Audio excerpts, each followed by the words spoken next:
صدر نے گورنر پنجاب کو ہٹانے کے لیے وزیر اعظم کی سمری جو ہے وہ مسترد کر دی۔ سرکار نے جوابی طور پر گورنر کی برطرفی کا نوٹیفیکیشن بھی جاری کر دیا۔ کل شامی صاحب نے تجزیہ کیا تھا کہ ظاہری بات ہے جب مدت پوری ہوگی تو نوٹیفیکیشن کیبنٹ ڈویژن جاری کر دے گا۔ اب صورتحال یہ ہے کہ آئین کیا کہتا ہے، کس کا موقف درست ہے، صدر کا یا وفاقی حکومت کا، یا پھر معاملہ ایک بار پھر سے عدالت کے پاس جائے گا؟ کیونکہ اس معاملے میں ابھی تک کی جو ہماری معلومات اور ہم نے جائزہ لیا مختلف آئینی اور قانونی ماہرین سے بات کی، ابھی بھی ہم بات کریں گے بیرسٹر سلمان اکرم راجہ صاحب سے اور جسٹس ریٹائرڈ شائق عثمانی صاحب سے بھی، کیونکہ معاملہ انتہائی گھمبیر ہو گیا۔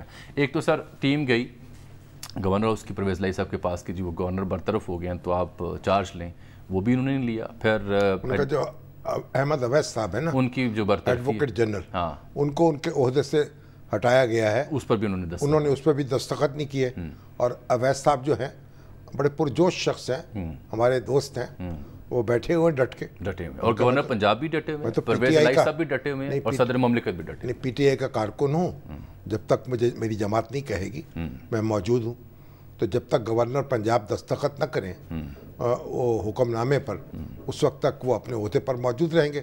لیکن جو ہمارے اویس صاحب ہیں وہ تو اپنے دفتر میں ڈٹے ہوئے ہیں نا، اور چودھری پرویز لائی صاحب اپنی اسمبلی میں ڈٹے ہوئے وہ بھی اپنے دفتر میں، گورنر صاحب البتہ ذاتی رہائش کا، گورنر صاحب جو ہے وہ اپنے گھر میں ڈٹے ہوئے ہیں۔ آج میں گورنر ہاؤس پنجاب گیا تھا، وہ پولیس کی بھاری نفری رات کو ہی آ گئی تھی اور سیکیورٹی ان سے واپس لے لی گئی ہے عمر سرفراز چیمہ صاحب سے۔ تو گورنر تو اب وہ ڈی نوٹیفائی ہو گئے نا، گورنر تو اب وہ نہیں رہے۔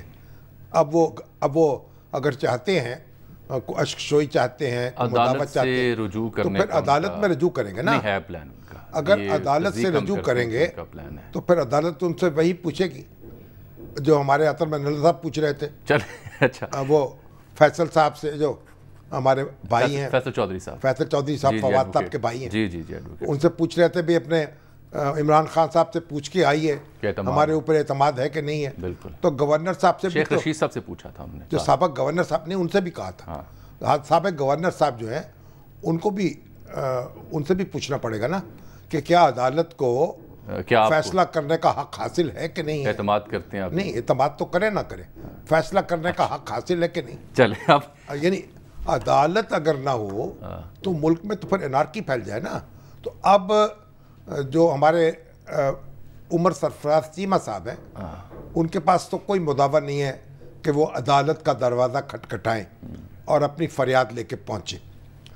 جہاں تک اسٹیبلشمنٹ ڈویژن ہے تو انہوں نے ڈی نوٹیفائی کر دیا ہے۔ پرویز لائی صاحب اگر گورنر بننے کو تیار نہیں ہیں تو اب دیکھنا ہوگا کہ اب کیا ہوگا۔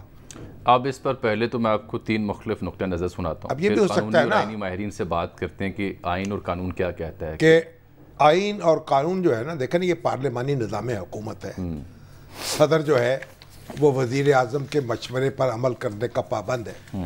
یہ کوئی صدارتی نظام تو ہے نہیں، نہ کوئی مارشاء اللہ لگا ہوا ہے ملک میں، تو صدر صاحب جو ہیں ان پر بندش ہے کہ وہ وزیر اعظم کی ایڈوائس پر عمل کریں۔ یہ ہے ایک رائے۔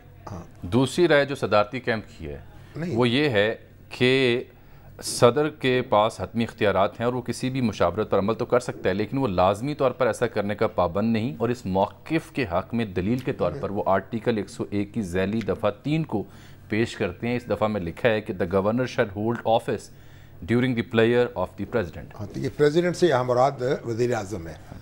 جہاں لکھ دیا گیا ہے کہ صدر کا یہ ثواب دیدی اختیار ہے، وہاں تو صدر کا اختیار سمجھا جائے گا۔